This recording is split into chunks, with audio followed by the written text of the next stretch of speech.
I don't like index investing because you're basically saying, I don't know what's going to happen other than I'm going to make a big bet in the US. And to me, that's really cringe because it's like, well, how do you know the US is going to be great? You live here, you're already exposed by that. So you want to make an even bigger bet with your money that the US is going to be the best country. Maybe it is, I don't know. Is there something magic here that doesn't exist in other countries? To some extent, it feels like that sometimes. I don't really care about adjusting free cash flow for stock-based comp. Eventually, these companies don't issue that much stock when you get bigger. If they get reorganized into a bigger company, for example. So I don't think it matters that much. But if there's a huge stock-based comp number, I'm interested in that. But remember, you're also talking about Black-Scholes. So there's other ways to look at how much did that stock-based comp actually affect them and what is it going to do on a going forward basis, which is the more important thing. Of course, Palantir had to give out a lot of stock options, but are they going to have to do that going forward? Probably not. Everybody wants to work there now. I mean, when you invest in emerging markets, you're also making the assumption that equities go up over the long run. And that there's something special about equities as opposed to debt or any other security. And after inflation and taxes, I'm not sure equities and survivorship bias. I'm not sure equities have done that well. So the point is, there's no free lunch, all right? Because if there's a free lunch, we're eating it. You want a free lunch. Just invest in yourself. Try to make money doing some special skill that you're really good at. You're a dentist, be a dentist. Don't try to be George Soros and a dentist. Yeah, Tirana Stock Exchange is long gone. These emerging markets, you basically have to agree to corruption. Some people don't mind. The market's smart. The market's pricing these things in. The market knows that we're not going to destroy capitalism as we know it. Certainly not for most companies. That's why the market's up 42 basis points and not down 40%. If earnings were permanently changed, the market would be down 40%. But we have systems that keep those kinds of things from happening. If presidents make a mistake, we have systems to correct that. If presidents make a good move that people thought was a mistake, which maybe this will be, who knows, then the market will figure that out too. If nobody's sure, well, the market will price in some amount of uncertainty, and we'll go from there. But why in the world would I worry about this? It just doesn't stand to reason. There are people who make money trading the macro environment, but they also never look at stocks. So they trade big baskets of stocks. This is places like Bridgewater, Discovery, Element. There's great Soros. There's great macro investors out there. But they're trading currencies. They're trading bonds. They're trading CDSs. They're trading indices. They're trading interest rates principally. This is not the kind of stuff we trade, and it's not the kind of stuff you can trade. You don't have agreements with Goldman Sachs to trade steepeners and flatteners, do you? So why do you care? I think a lot of people care because they want to maximize their portfolio by timing the market. They're saying, okay, well, maybe the market will go down, so I'll buy then. And do you think the market's going to go down, Martin? I think it might. Well, this is called gambling. And I'm just not going to participate in that because I don't know what's going to happen in the stock market today or tomorrow. And because I don't trade interest rates, I don't trade currencies, I don't trade commodities or indices. I don't want to trade those things. I want to trade stocks. I want to look at one stock and say, well, this is a good stock and buy it. I'll look at another stock, I'll be short it. And I more or less can try to make money on both directions. And my skill as a stock picker is the thing I'm betting on. I've never met a single person on Wall Street that does all of those things. That looks at every asset class and trades every sector of the world and every asset class of the world. I've never met a single person that can do that. And there's a lot of arrogant people on Wall Street.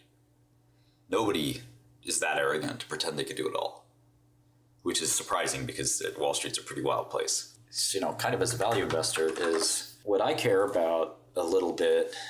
This is more about a method for investing, not about whether I'd be long or short or whatever. This method for investing is, okay, let's say you have a stock, or this is a company, and this is what I'd call the margin of safety. This is not the price. This is different. This is the margin of safety. What is this, anyway? So this, to me, is kind of like the value the permanent value of the company. What does that mean? In pharma, we actually don't get this, which is frustrating.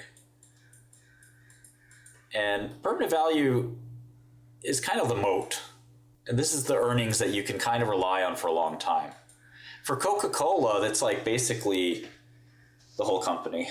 But we'll get to that in a second. So this is the stock price. And maybe we're here right now, I don't know. This isn't supposed to be representative of Tesla exactly, obviously. And so the question is, for the black part, you can kind of assume that you're going to be right. You can, when you're in the black part, you have permanent value that you can sort of sit on and say, I can be long because it's worth, this many times earnings, and it's very stable, and the price supports kind of the value supports the price. When Tesla's all the way up here, you're sort of saying, okay, well, the car business is worth this much, but the stock's worth a lot more. So either I'm making the wrong assumption about the car business, or there's something else coming, but this price doesn't really correspond to reality just yet, as far as I can see empirically.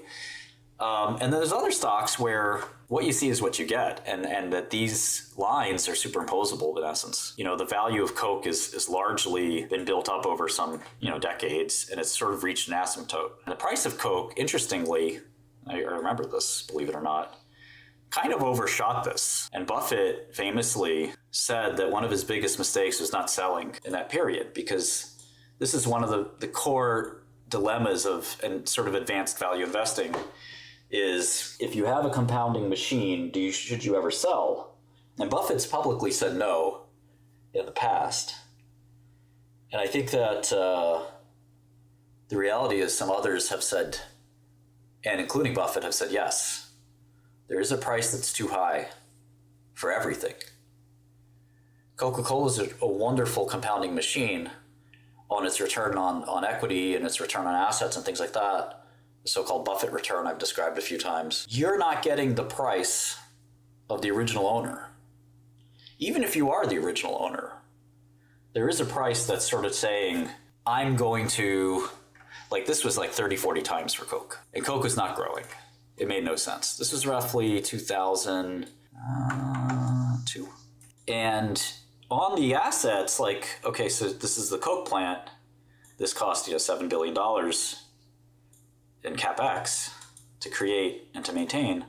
And this is generating $7 billion of cash flow a year. That's 100% return on assets. Well, that's wonderful, but how does that help you as a stockholder? Because the stock's at, 200 billion market cap. Do you really want to pay 200 billion for 7 billion? You cannot increase this return, otherwise they would. And that was the sort of folly of Buffett. And I think he said it was one of his biggest mistakes. Is great, this compounding is fantastic, but I already got the benefits of that. And I cannot compound exactly. I'm only just going to get this 7 billion every year. Now I'm going to get the 7 billion and I could buy back this guy at a certain price. Is this a sale? At $1 trillion, is it a sale? And the previous message was no, at no price could it be a sale. And the new message is, at the right price, it's a sale. There's no business quite like Coca-Cola, it's true. But there is a price that, having a reliable cash flow stream, there are other reliable cash flow streams out there. Maybe you'd argue there's none quite as reliable as Coke, but okay, discount a $7 billion annuity at 1% risk. That's worth $700 billion, right? It's cash flow divided by discount rate. So 2%, it's 50 times, which is 350. And at 3%, you're at 3% discount rate, which you can get from bonds and other things. So is Coca-Cola safe? Sure, but is it safer than a bond? A senior secured bond in the US government? No, it's not as safe as that. So it was overvalued. So this is a philosophical question. Now, getting back to the point of Tesla, there are markets and situations where investors largely, the investors with the marginal capital remaining are only investors who are sort of comfortable living in the black zone. In high risk markets, they're investors with flush with cash that are comfortable living in the orange zone. And that's why they are living in the orange zone. That's why the price of Tesla is 100 plus times earnings, because there are people willing to buy it and sell it at that price. When capital evaporates in a big market crash or a fear or panic, whatever, the only people who have capital, like Paul Singer at Elliott and other value investors like Buffett, they don't buy stocks in the orange zone. They only buy stocks in the black zone. So the prices have to go to the black zone. So this is really, when I describe that tug of war, it's really a philosophical question more than it is like a question with an answer. In essence, you could argue that it's an M1, M2 question, an M3 question. It's a money supply question. Is there money? If people have money, they will do stupid things with it. They will invest. They will speculate. They'll buy IonQ and Rigetti and D-Wave. But they'll also buy good companies like Tesla. Tesla's a great company. Elon's maybe the best entrepreneur ever. And I say that with a huge ego.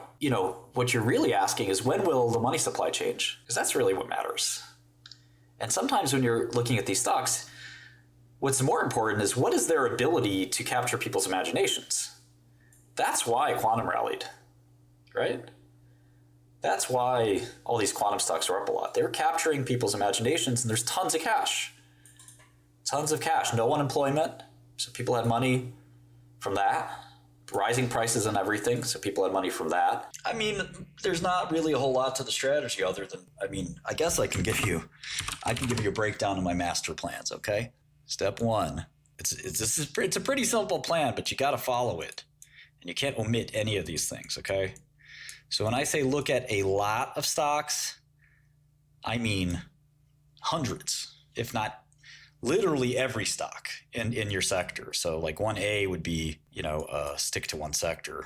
And, a lot of people think, they have a liberal interpretation of this. This isn't a joke. You got to look at every single stock in your space. There's no ifs, ands, or buts. You can't look at Intel and Taiwan Semi and think you're a semiconductor expert. You got to look at every public company, every private company, every international company. You got to think about starting your own semiconductor company. You got to look at the divisions of in some of the conglomerates that have semiconductor divisions. You got to talk to experts in the area. It's not a joke. I guess number two is, buy the good ones, buy the cheap ones, short the expensive ones, which just goes without saying. And this means ignore the macro, which will save you time. Number two, there's a whole process to that, which is very intensive.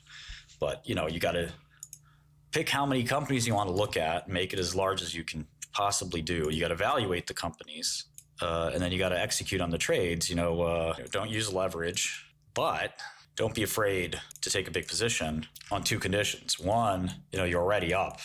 You've booked up a lot of small gains ideally. And two, you do it sparingly. So once or twice a year, maybe 3 times a year, you take a big position. For something like a Cassava or Galt or Quantum, you don't just take a random huge position every day. I don't look at options flow. It sounds like a waste of time to me, but again, everybody has to do their own thing. Your own strategy is up to you. There's a lot more than this.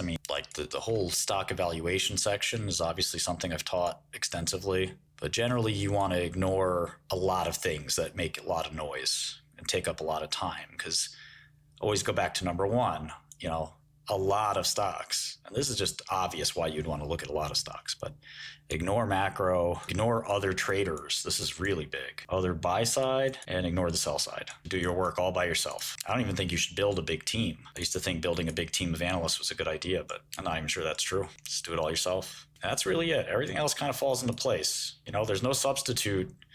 If you can't find good stocks to buy and bad stocks to short, it doesn't really matter what stop loss strategy you have. It doesn't matter any of those things. You find a 10 bagger and it's in your portfolio, you're going to make money. It doesn't matter what strategy you have. Low vol, high vol, concentrated, diverse.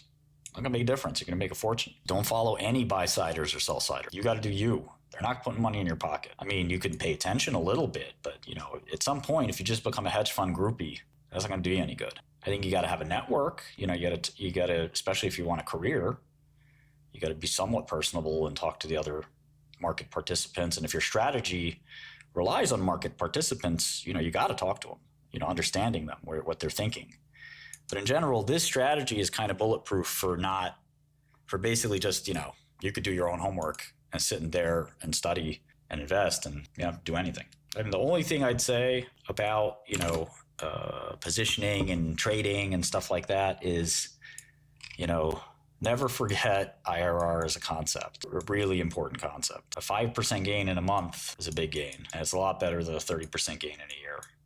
And I think one of the faults of the Tiger Cubs was not trading. If you can get a 1% return in one day, that's better than a 5% return in 30 days, and that's better than a 30% return in 365 days. Now, 𝗕𝗂𝗄𝗏 are the stocks that I shorted last year and made a huge gain in. They're dead stocks now. I mean, they're useless and worthless. But you guys saw that adventure. It was fun. Some of you made some money there. So, while this is true, it is hard to identify. Because this is true, it is quite hard to identify stocks that'll make you 1% in a day or 5% in a month. It's actually very difficult. Because if it was easy to do, you'd have really big returns. So a lot of people gravitate towards this. Let me just figure out what the return is over a year or 2 years or whatever. But the problem is time is your enemy. Time is one thing you can't get more of. And you want to compound quickly. That's why a lot of quant funds focus on this end of the barbell. This end of the barbell is actually quite good because you can make predictions and you can actually still get pretty good returns. So the medium-term investing is quite nice if you can do it. But again, you need a lot of discipline because the IRR is cut against you too. You lose 1% in a day. Well, you keep doing that, pretty quickly you'll be broke. Yeah, slow and steady wins the race, but you should be able to have nice spurts of growth if you do find a cassava, if you do find a galactin every now and then. You have sort of a special project, so to speak, and those spurts will help you, and you get the confidence to take those big chances. If you've been up, you're up 5%, and you say, listen, worst case scenario, I'm dead wrong on this thing, and I'll lose 6-7%, I'll be down 2%. You can survive that. But if you add that 7%, take that big swing, and now you're up 12%, that's a huge gain. Yeah, listen to 𝗕27, he's the man. I owe you a text. Yeah, AVXL could be that this year, INMB. But look, you do have to take risks. I mean, it's not easy to make 30% to 100% a year with 1% positions. That's totally true. But I think when you just start in your account, get your feet wet, get a little bit of profits in the bag, and then start to get a little more confident, get a little bit bigger in some positions. We're big 𝗦𝗏 fans over here, actually, although I'm not 100% sure. And I think it's that first 1% that's hard to make. And you just want to get that. You never want a big drawdown of any huge kind, but you also can't be too afraid to take some risks. And the more profit you've made, the bigger the drawdown you can handle. And listen, day trades can work really, really well because of what I mentioned, that 1% move in one day, or a 1% gain in your portfolio in one day. This happens a lot in biotech where there's some news in biotech and it's being misinterpreted. And you take the other side, you can get 20%, 20% in very quickly. Those will add up. I've said this a million times. Focus on what you can do. If you want to be a macro person, you can do that. You'll have to find a really good macro person to follow because it's not me. People on Wall Street, you don't do it all. I think the average retail investor doesn't understand that, if you have a job on Wall Street, your job isn't to worry about global trade policy and then also worry about biotech in the same day. It doesn't make any sense.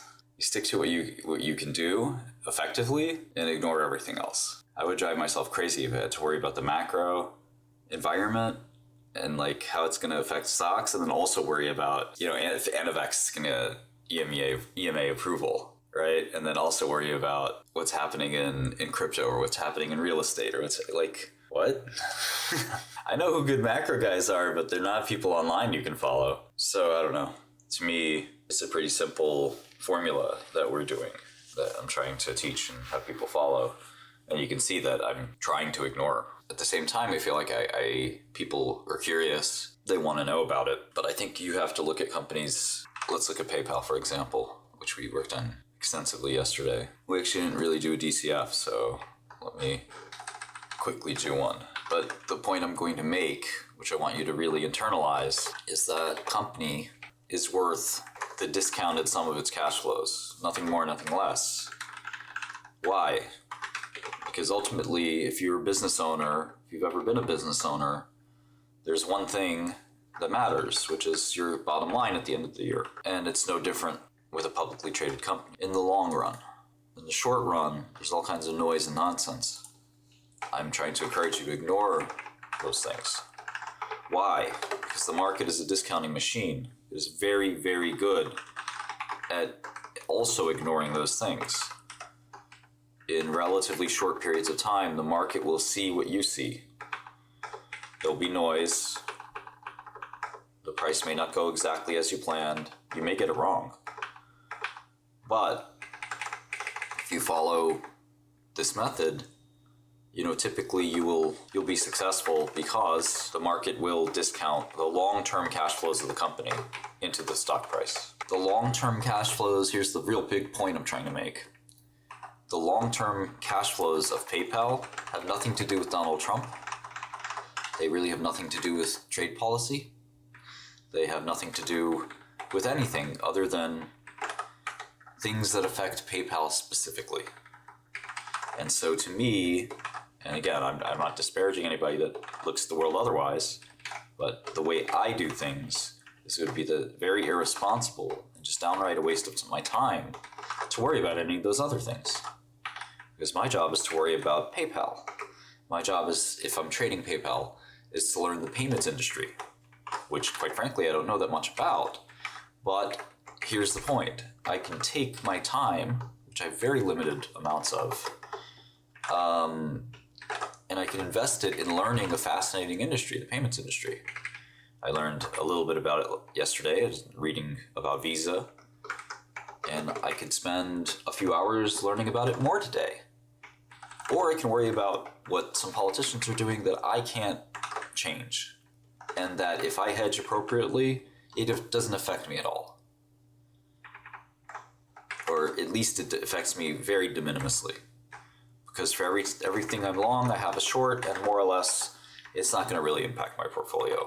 And the market is smart. The market says, well, even if Trump does this, let's say Trump goes hog wild with tariffs and never stops. Okay, if they're a good move, the new president will keep them. If they're a bad move, the new president will reverse them. And as we discount these cash flows, I really want you to pay attention to this. I've just built a mock sort of DCF. It's pretty elementary, but it'll do for our purposes. I'm going to bold the net income line, which is the line we really care about as a business owner. And when we buy a stock, you become a business owner. You're a very small business owner, a small fraction of a very large company in this case. But as you become a better investor, you might become a more serious holder of some of the smaller companies. I've certainly owned big chunks of publicly traded companies, so you can do it too. And Warren Buffett, for example, owns big chunks of big companies. But here is the net income. Well, here's the net income theoretically for PayPal. Next year they'll make $6 billion. And the next year they'll make 6.2, and the next year they'll make 6.6, and the next year they'll make 7.1. That's the ideal situation. They may not do that. At maturity, let's assume they'll grow 1%, which is a very modest amount. And I think some of you will give yourself a gold star, and some of you will realize investing is not for you after this question I'm going to give you. So I'm going to discount all of the cash flows by 8%. Okay, and a company goes into perpetuity. It goes out till forever. PayPal may be here 100 years from now. I don't know. But it's telling me that the value of all these cash flows is $121 billion. Now, this is a very dry formula. If you don't know the formula, then I encourage you to learn a little bit of finance, because this is the financial business after all. Okay, so we assume that this is right. This is, when I sum these numbers, they actually sum to a trillion. But because we're discounting them, because the dollars of 2042 are not worth the same as the dollars of 2025, the discounted sum is $121 billion. And that's a lot higher than the current stock price, which is why I like the stock. I didn't even need to do this calculation yesterday. I just knew it intuitively. I wanted to finish the details, but this was more than good enough, just looking at the numbers in my head. But now that they're here, I'm very happy. Now I want to graph this, perhaps graph this, but what I'm going to do is I'm going to copy paste this. Okay, and I'm going to copy paste it maybe down here. I'm going to say this is with or without Trump. And let's say Trump makes the earnings for PayPal for the next, when does his term end? 2028, right? He makes earnings for PayPal for the next, is it 26? 28? 28. He cuts them in half the earnings for PayPal. Now, that's not what's going to happen to PayPal, but we're making an extreme example, okay? 50% cut to PayPal's earnings. And the new president changes it back. So if we graphed these two, they would look like this. It's the same line, except the orange line has this like lower earnings, and then they come to the same. When the new president comes and changes things back, perhaps a Democrat, perhaps a Republican, we're back to normal. Now, there is a possibility the new president doesn't change things, but let's exclude that for now. What is the NPV of the bottom line? What is this NPV of this line? Where the next 4 years of earnings are hobbled? Take a guess. I want you guys to think about it. Is it a lot different? It's not a lot different. And that's kind of a worst case scenario, I think.